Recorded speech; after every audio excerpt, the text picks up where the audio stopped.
Can't help but appreciate high quality Fortnite, and right now that's all we're getting. We get to jump in with another favorite, community favorite, Epic Whale, the 6X himself, alongside the young man Clix here. They've been putting up a great performance too. The first time we showed that leaderboard there, Taco, they were well inside the top 3, showing that they're not having an issue by any means here with the NA region, with the option of teams they're colliding against. This is off to a great start for them. At least it's what you would expect. You see that duo. I was actually curious if Epic and Clix were going to run into the other duo that was kind of hanging around near Lavish Lair. Lavish Lair being Clix and Epic's originating drop spot.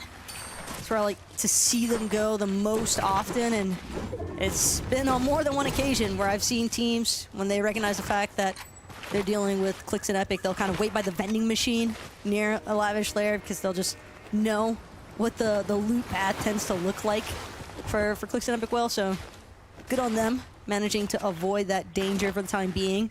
Written Ritual, though, this is a duo that I think, if anything, they run towards danger. They try to create danger, even with the way that we've been seeing some of their high elimination matches. Yeah, very opportunistic duo right here. They're going to try to find an inch and turn it into a mile.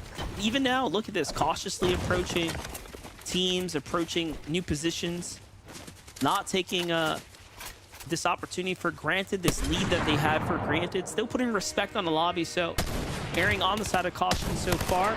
Meanwhile, we jump in with Aviv and Bugha here. The opposite, in fact, 5 eliminations.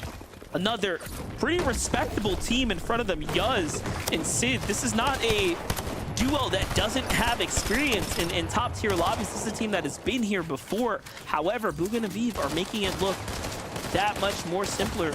They just seem to have the answers to all the questions.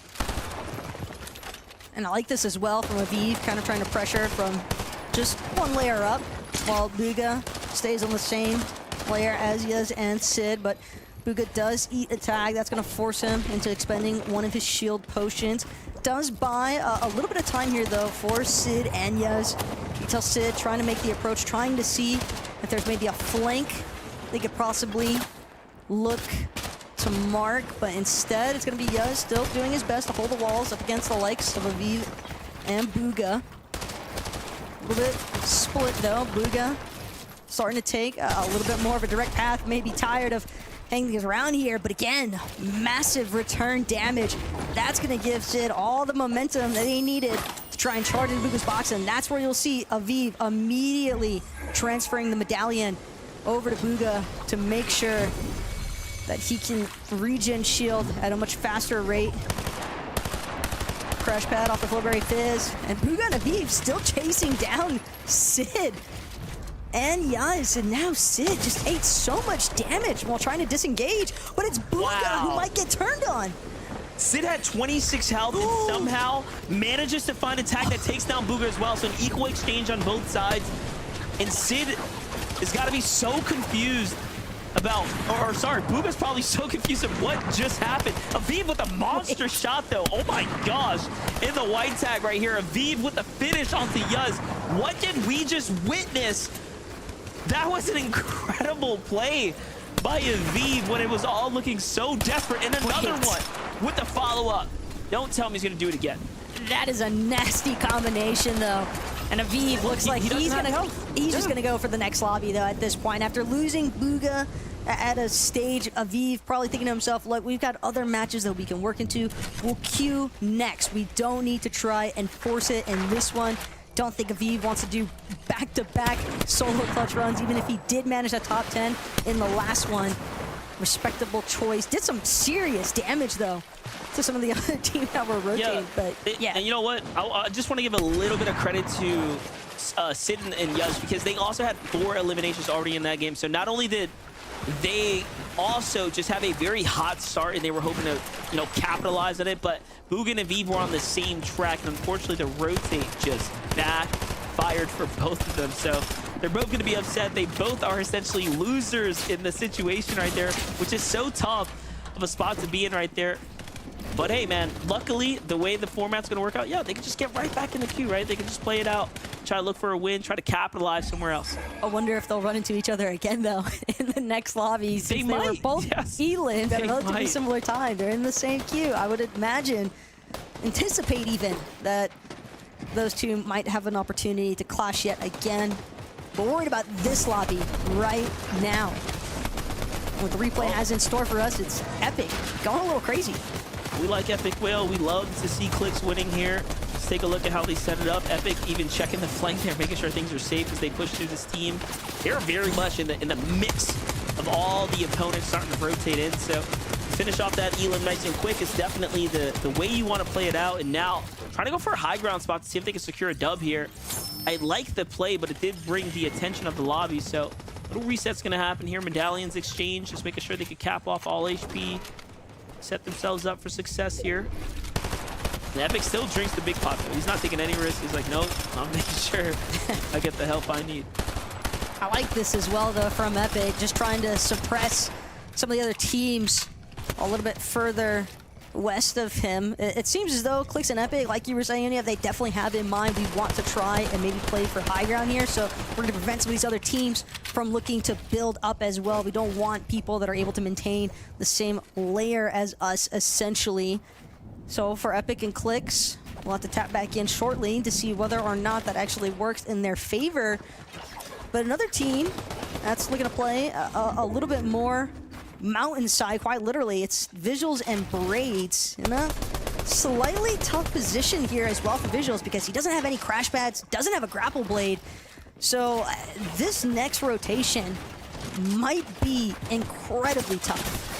Well, for them, you know, they're more or less at the top of the mountain, so they could, you know, likely rotate with a little less resistance. But it's not going to get any easier should it come back later on. Braids had the crash pads. Yeah, they had one, which is not bad, but yeah, if they're using it this early, I mean, again, they only have a couple more options to rotate with. So if things start to bounce back, if things start to go up the hill, which it very likely will, like I don't see it going down to the water, but who knows? For all I know, I could have, you know, just casted the caster curse right there. We'll see. That's how it always goes, isn't it? You think it won't, and then it does. The love and joys of commentating sometimes, but looking at one of our last lobby winners, we pan quickly over to Reet and Ritual, see what these two have been getting up to. And it's not super high on the elims yet, but we've got Ritual representing with 2. Convict could be in a tough spot here. Reet thinking about possibly pushing further down. No, instead, Reet, Ritual, they're going to stay focused on just trying to move upwards. There's just so much vertical play being involved right now with the way that these zones are pooling. Yeah, and I respect that they want to make every game, you know, as great as possible here. Jumping in with Void, though. I mean, they have high ground. They have all the metal down in the low ground. Clix and Epic Whale, the team that had legitimate stronghold over the lobby now. A little bit of a desperate situation here. Medium ammo running dry as well. So all in all, they're going to start to exhaust all their big heals. Meanwhile, Pylat going for high ground with Jack here. Might just be a fight up top. Void gets his high ground broken out. So it's an all-out battle. Ritual and Reet join the fray as well. Slow and steady. Ritual and Reet play the game until they put the foot on the gas pedal, and now it's 0 to 60 in a matter of moments before you even realize what is all happening here. They're already on height. They're already trying to secure a second victory royale, but Ritual punished in the process. The zone too powerful. Jeez, just enough there for Reet to get through and keep the placement dream alive. Has a moment to try and utilize that med kit, but as a result, height has been forfeited by Reet and Ritual. Looked like they were setting up for a nice take. Instead, it's gonna be Braids, it's gonna be Visuals, and everybody actually having to peel away from that last segment of high ground, because again, you gotta follow where the zones are going, and this is nasty work by the zone here, Monster. You know what? If you're Visual and Braids, you're thinking, where did we go wrong? Like we had high ground, we had a crash pad, we had mats, and all of a sudden, silence. Like, no, we want to fight for high ground too. Like, we're not trying to go down there, down to that that beach, right? Like, what is happening here? But Clix and Epic will have a completely different story. They're like, hey, we're happy to play this low ground right now. You come to us when you guys decide to, and now it's their territory you have to fight through. It's not an easy place to be in by any means here, and luckily for them, they find a little bit of mats, go ahead and recycle, but they're looking very desperate here. They have to edge their way out. Even Reet still playing the mid ground, not looking to give up this high ground positioning here. No one wants to go down to the low ground. But Clix and Epic, they need a refresh more than anything. That ammo is only going to last for so long. Especially with the way that Clix was trying to challenge some of the solos hanging around the low ground. Reet, though, still doing his best to tarp his way through. Grab blade onto the cliff side. Excellent job repositioning here for Reet. Kind of got ahead of the action. Seems as though everybody else lost sight of him, and Reet with the takedown. But Gavin is just going to barely manage to get out. Instead, it's going to be Reet who finds himself claimed by the lobby. But Clix and Epic, still no materials here for Clix. This elim onto Josh, though, might be the refresh that they needed. Yeah, definitely. And if Clix doesn't get some kind of mats here, I mean, he's just going to have to fight for it. And that's what he decides to do. Fights for his own material count there. Finally, something gets generated. He still has a couple grapple hooks left, but the mats are going to be enough to go ahead and start swinging his way up. Him and Epic desperately clinging on right now to the edge. The zone does the rest, and down goes Clix. A side shot from Silent, a team that had the high ground, managed to play in